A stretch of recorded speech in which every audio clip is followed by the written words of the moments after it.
Hi, I'm Jackie Torres, and I've worked in school mental health for over 15 years. During that time, I've spoken to so many teachers and school staff who are concerned about students who may be struggling with psychological distress, but aren't sure how to help.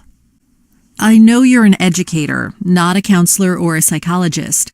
I don't expect you to diagnose students or address these issues on your own. However, you and teachers like you know our students better than almost any other adult in their lives. You're in a great position to connect with students and to connect students who need help to people trained to help them. This can make a lifetime of difference, not only for students, but for their families and communities as well. Our hope is that you'll also see some improvements in academic performance, attendance, and school climate and safety.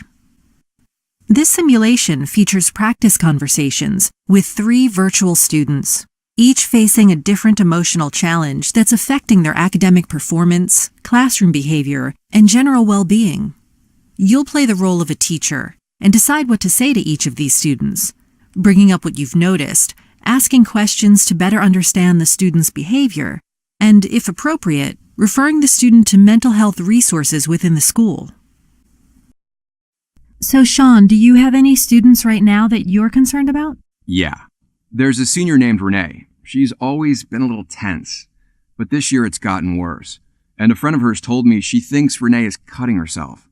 So I've been trying to figure out how to talk to her about it. This is a profile of Renee.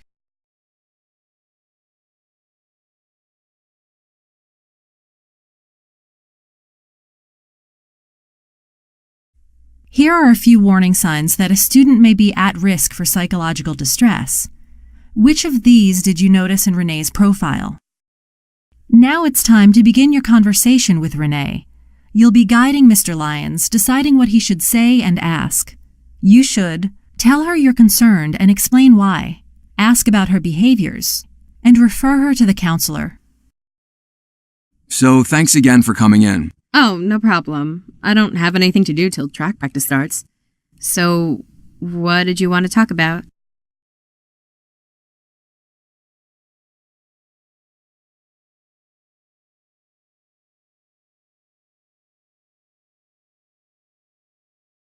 You seem really nervous lately. No, I don't. I mean, what are you talking about?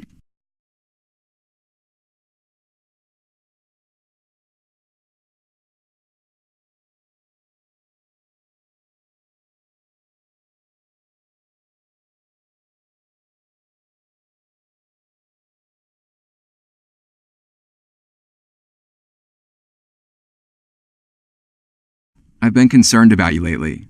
You seem a little stressed. Oh, I don't know. Maybe. Why?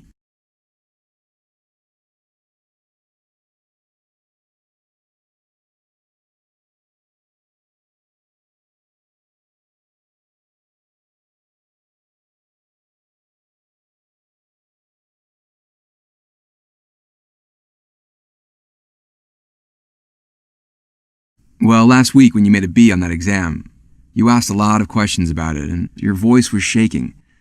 I don't know, you seemed a little upset. Yeah, I get upset when I mess up like that. It wasn't a hard test or anything, I just spaced out. I guess I didn't study enough, you know? I don't know what my deal is. I tried to study.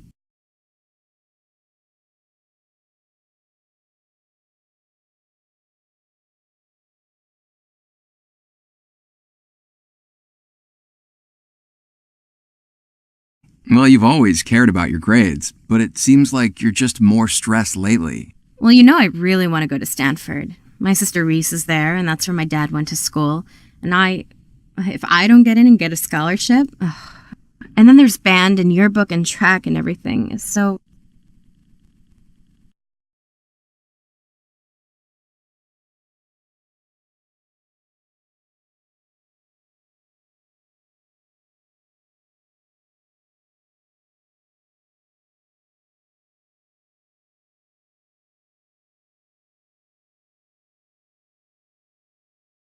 Sounds like an awful lot of pressure.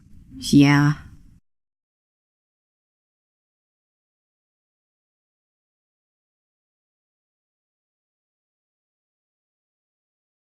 I think you worry too much. You need to relax.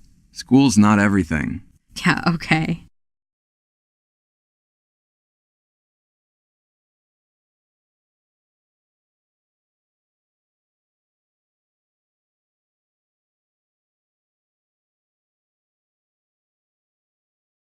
Another reason I wanted to talk to you today is that, well, I know this may sound weird coming from me, but I know sometimes people deal with stress by cutting themselves. What? I'm worried that you might be doing this. I know some of your friends are worried about you too. What? Why are you saying that? Who said that?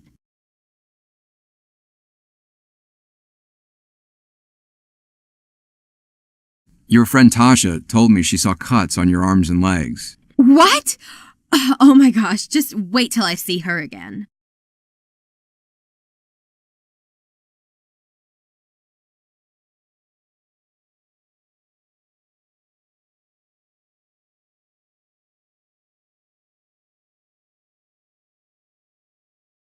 Well, someone who cares about you a lot mentioned to me that they were concerned. Who? There are a lot of people here who care about you. What's important isn't who expressed concern. What's important is that you may be under a lot of pressure right now. Never mind, I know exactly who it is. Ugh, she had no business talking to you.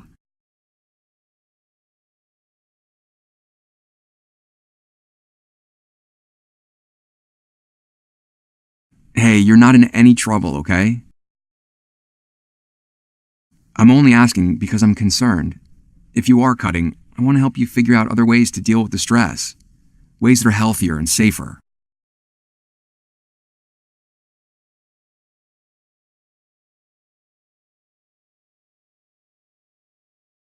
I know these are really difficult things to talk about, but if you are cutting yourself, that means you must be under a tremendous amount of pressure. No, come on. I mean, what, do you think I did it on purpose?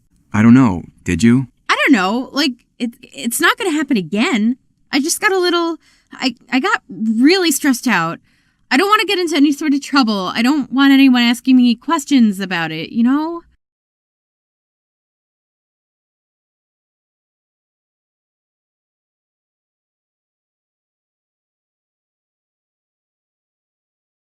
Renee, you don't have to talk to me about this, but I do think you should talk with somebody. I'd like to take a walk down with you to see Miss Caraway. Ms. Caraway, the counselor? You want me to talk to her about what? About this?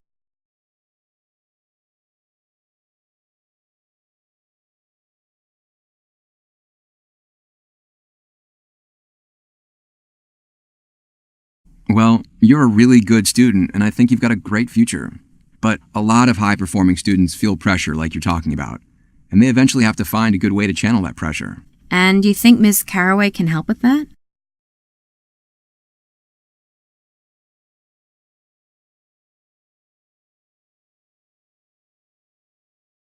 Miss Caraway's got a lot of experience working with students who want to do well and find themselves under a lot of pressure. I think it'll make you feel better to talk to someone, and she's the perfect person here at the school. I don't know. That's kind of weird. I'm fine.